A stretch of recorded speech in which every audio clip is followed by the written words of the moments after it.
DSPN, the Devlin Sports Podcast Network. NRL Big Bold prediction time. Yes! We got a few categories. 2 finalists. Who's going to make the grand final? Who's going to win it? 3 teams that were in the 8. Who drops out?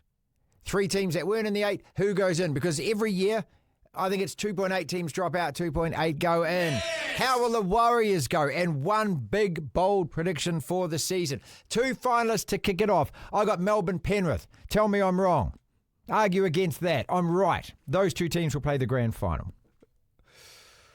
Well, I mean, you've got it's not exactly a bold take. You've got the 2 most successful franchises in the last, well, really could say 20 years if you want to go back to 2003 when Melbourne first had Craig Bellamy. I would say yes to Melbourne. I think they're going to win it. So that'd be my pick for the grand final to win it as well as getting there. I don't want to get into this trap because, look, I've walked through a forest. I've been tantalised by the meat on the bear traps and gone, okay, that meat being that Penrith have lost good players. They're not going to be that good anymore. And I've gotten stuck in that trap for many years now. I refuse until this team doesn't win a premiership to say that they're not going to be in the grand final. Yeah. However... He's going to say Broncos. I can feel No, it. I'm not going to say Broncos. I'm just going to say Broncos. Take your shirt off like all their players do, mate. You can't say the word Broncos without lifting it up. I'm just nervous to say Penrith because there's got to be a point when you lose these players that it catches up with you, and they've lost pick another 2 team. of their 3 most. I'm just saying 2 of their 3 most important, and Jerome Luai, who I know you don't like, but especially I don't like him playing for New South Wales. I thought last year, and in Origin as well last year, he was very good. I felt like he almost came of age last year as a player. Do it again this year, pal. And James Fisher-Harris is a big loss as well, I think. Now, they've also added Isaiah Papali'i, by the way. Really good player who the Warriors, I don't know if they let him go by choice. I think he chose to leave and then obviously went over across the ditch. But I'm still... it's stupid not to say Penrith, so I will. But I really, really think... And look... Shoot an arrow in me, I don't care. I really think the Broncos can get back there. I really do. And I know the sound. Put them in the 8. I've got a category for you here. I know that you've asked for my grand finalists. I know it sounds stupid because I'm a Broncos fan for starters and we missed the 8. Look, this team has a lot to prove. Don't get me wrong. 2 grand finalists. But that was the talent-wise. Pick 2 grand finalists. I'm telling you now. I'm giving you the reasoning because it sounds stupid. I feel like it's fair I give a bit of reasoning here. Talent-wise, I think a lot of people agree Brisbane have one of the 3 or 4 best rosters in the competition. You also add a coach who's won a grand final and is known as a bit of a hard ass who whips teams into shape. That's the one thing we needed. Yeah. I'm very rose-tinted glasses, glass half full. They're maroon-tinted glasses. I get it, and we have a lot to prove. Going out afterwards and doing they it have on a lot the to prove, but I think Brisbane. It's Melbourne versus Brisbane or Penrith for the grand final. The reason I'm picking Penrith is exactly what you're saying. Until proven otherwise. It's like the heavyweight champ. Until proven otherwise, you've got to beat that guy. And Penrith, to me, are still the standard. 4 in a row, 5 finals in a row. So we're both picking the Storm to win it. I'm picking them to win it. And I think that's because of their spine. If they stay injury-free, Jerome it's not just their spine, it's their coach as well. Yeah, I know, but they've got everything going. They consistently put... The Storm have... It's incredible what Craig Bellamy does, where he gets players who are... not scrubs, that's a bit harsh, but players who really are mid-level players on at other clubs, and he just they would be, and he just turns them into stars, really. Yeah. So forget about the match in the Tron against the Warriors. This Melbourne side will come to play. Stop it. 3 teams drop out. On average, it's 2.8 teams. So when you look at last year's 8. Now, I'm going for 2 that drop out as opposed to 3. I could pick 3, but the 2 that I think are going are the Cowboys, who finished in 5th last year, and the Knights, who finished in 8th. If I had to pick a 3rd, I'd be looking at perhaps Manly, maybe, but I still think the Bulldogs are strong enough, and I think the top 4 teams are absolutely strong. Okay, hold on. So give me your teams again. Cowboys and Knights drop out. Yeah, I agree with the Knights. I think the Knights will drop out. The Knights are a team that consistently punch above their weight. Yeah, they did bloody well making it which is actually year. a compliment, if anything. Yes. They have a lot of players who tend to go out there and really perform above what is expected. They still don't have a good halves pairing. And I think the forward pack lacks a bit of depth. Obviously, Kalen Ponga, granted, he's been probably been the best player in the comp the last 2 years, but he is, he does struggle a bit with injuries. But I just think the Knights, it feels like the Raiders from maybe last year, the year before. They're overstaying their welcome a bit if they get back into the 8. They just don't have the talent compared to other teams. I'm not going to say the Cowboys because I think Todd Payton's a very good coach. Valentine Holmes is a big loss, but I still think that club is going places with Payton as their coach. So I think they stay in the 8, but I think they'll be in that bottom. They'll be in the 5 to 8 range. Manly, I think, have actually too much experience and class. I really like their roster. I'm going to say the Bulldogs. No, really? The Bulldogs. They were towered, mate. Look, the last 3 or 4 games of the season, they kind of... Well, they fell away and they lost in the first week of the finals. Yeah, they did. But up until then, they weren't on. Well, there's always a Cinderella team. There's always a team that takes people. It was the Warriors 2 years ago, the Dogs last year. It was Brisbane nearly in 2022. I just think the Bulldogs, look, they've got a lot of talent out wide. They've got a lot of talent in their forward pack. Matt Burton, for me, should be playing in the centres. That's his best position. He shouldn't be playing 5'8". Yes, he's got a good boot on him, but still. There's a question mark a little bit at the fullback position. Connor Tracy's not too bad. Blake Taff I've never really rated personally. So for the Dogs, the most important part of your team is your halves. Doggies in. Well, no, but their halves simply aren't good enough compared to other finals teams. All right, well, we'll argue about this throughout the season. I think that, but Serraldo's a good coach. They've got a good roster. They made it last year, sure, but I think the Dogs drop out. Those are my 2. 3 teams that make the 8 that weren't in. These are my 3. Broncos, absolutely. I'll give you that. Waz. I think we're going to punch him over. I think we're going to punch him over. The separate categories we're going to talk about how the studio. Waz are in the 8. And the other one is the Eels. And I'm saying the Eels because that club, with that roster, with that talent, has had, 3 or 4 absolute turd seasons in a row. Eventually, it's going to come right for them. No, they made the grand final in 2022. Yeah, and then 3, 4... or 2 seasons in a row where they've crapped it. The Rabbitohs, I looked at them and I thought, maybe them. The Raiders, points differential last year, I don't think that's going to be them. I think the Broncos are a lock. I think the Waz are going to make it, and I think the Eels are the other team. They have to come right. Yeah, just a quick update on the Broncos. They've got a couple of little injury troubles, so that's something to take note of. Yeah, but we're making the 8, though. It's throughout the season, right? You know who Parramatta, by the way, added? And this might change your opinion on that. Josh Adokar. He's on the roster. Well, they're going to be fun after the match, aren't they? So, hold up. You've given 2 teams are dropping out, but you're saying 3 getting in there. Yeah, I know, because it's a 2.8. Well, so you've either got to give me a third who's dropping out or take away one of the 3 you're putting in there. Well, I'm giving you an avenue to get the Warriors out of there. That's my rules, mate. The Warriors are making it, the Eels are making it, the Broncos are making it. Who are the 3 that are dropping out? I said the Cowboys and the Knights and maybe Knights. Manly, maybe. Okay, there you go. Manly's your third one, which I think the Dogs or Manly, either one of those 2 go. Jesus, you're like Matt Gunn. You're in love with the Dogs. I just think... Why do you love the Dogs? I don't. I hate the Dogs, but I just think after last season, I just love Stephen Crichton. 3 I would have said Brisbane, obviously, are getting in there, and I don't think that's a stupid thing to say. I don't think that's a biased thing to say. South Sydney are an interesting one because I would have said yes with Wayne coming back, but they've got a lot of injury troubles, okay? They're missing a couple of key players to start this, quite a few Even key players to start that wonder the coach ain't going to help them this year, mate.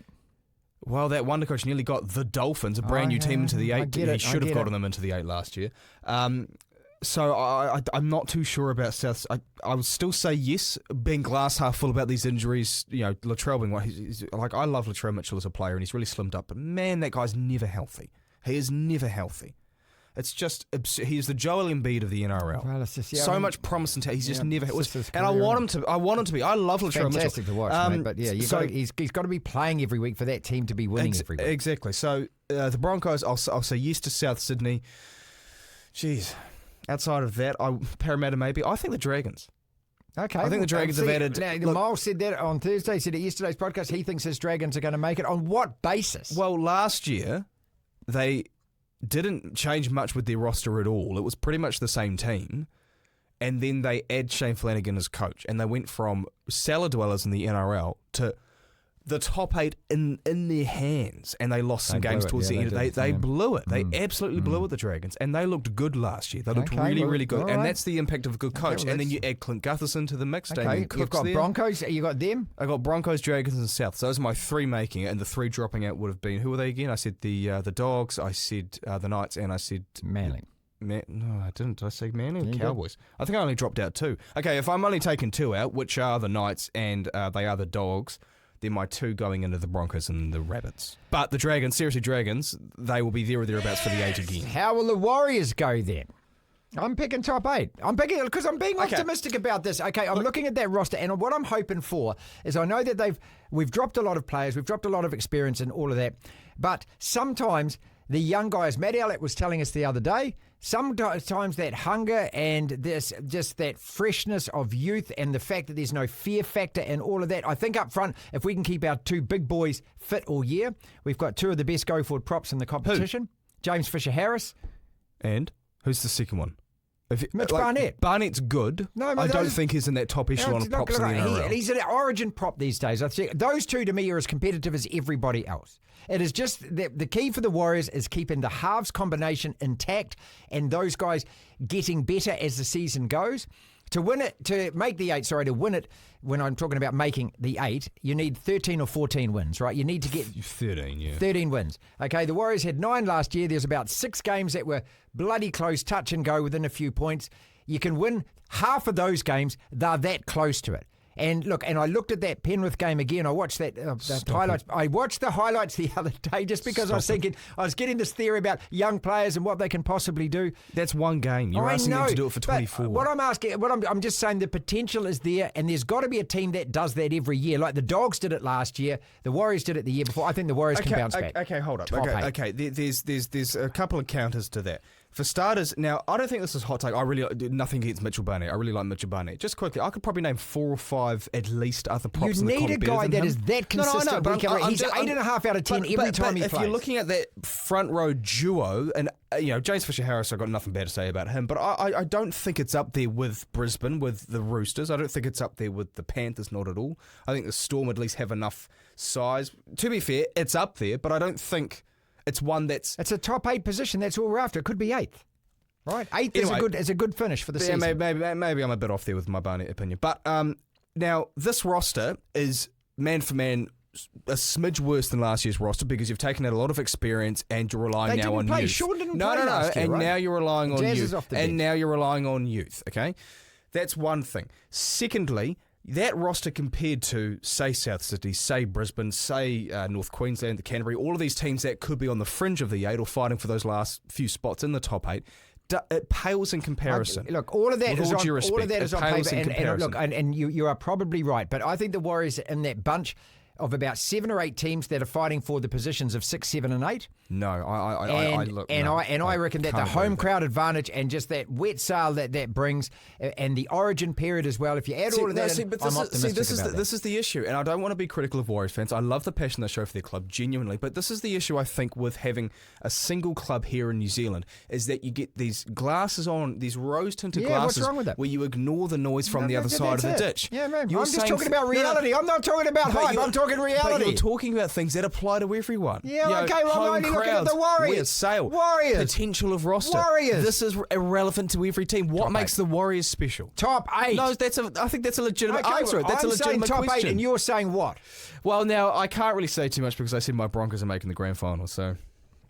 Last one big, bold prediction for the season.